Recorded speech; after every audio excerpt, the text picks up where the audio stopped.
how difficult were the considerations and responsibility of, on one level you're journalists and that's what programme makers are, we're sort of telling stories, but all of a sudden as producers you're responsible for making good bad work and repairing, and the responsibility of that, because not only is it just a makeover show, it's a makeover show that's turning that bad stuff into acceptable in a TV schedule. Talk me through some of the difficulties and considerations for that. Well, there are two other things we were doing as well as producing a television programme. We suddenly were becoming project managers on a build where the contributors were quite vulnerable because they'd already been in a very difficult situation, and quite often they did end up being vulnerable contributors anyway, because some of the things I mentioned earlier, just about their backstories. And also we were doing this naming and shaming where we were going to make a programme that was, if it did the right job, going to destroy someone's career. So both of those things are kind of extra to producing a fun to watch TV programme. And the way you handle both of those things is back to the casting.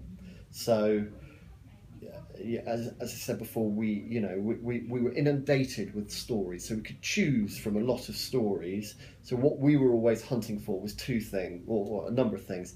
In terms of the build, we learned over time what we could do in 2 weeks, because if you do too much, you can sometimes end up biting off more than you can chew, leaving loads of problems behind yourself, and that did happen on some builds, but we came up with all kinds of systems to avoid that.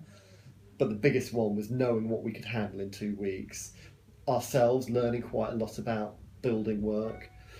So there was that. There was really sort of, from our point of view, working out whether these contributors were the people that needed our help. So we have this sort of gift to give, really, and not everyone wants a freebie. So try and weed out the difference between people that just wanted a freebie, who were putting on a bit of a sob story to get the freebie, and people that genuinely needed it. And I think there was quite a lot of responsibility in that.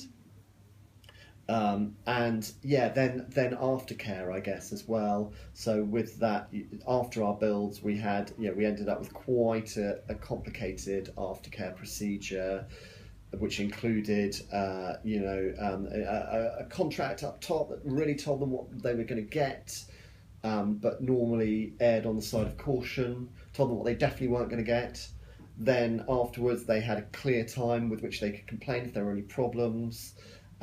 We would almost always go and fix things, often when it wasn't our fault, because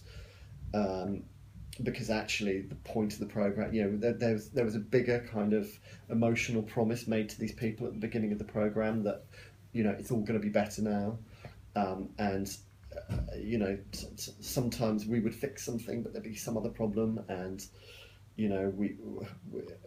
we might often end up doing that even though we hadn't originally said that. So drawing that line was always really hard. Lots of complicated stuff that meant that we had to be sort of construction project managers as well as producers. The other thing I mentioned, which is the responsibility of naming and shaming someone and ruining their business. In some cases, people ended up going to prison. We didn't put them in prison, the police put them in prison, but we ended up providing evidence in a number of cases that did end up with people being incarcerated. And you can't go to prison for bad building, but you can for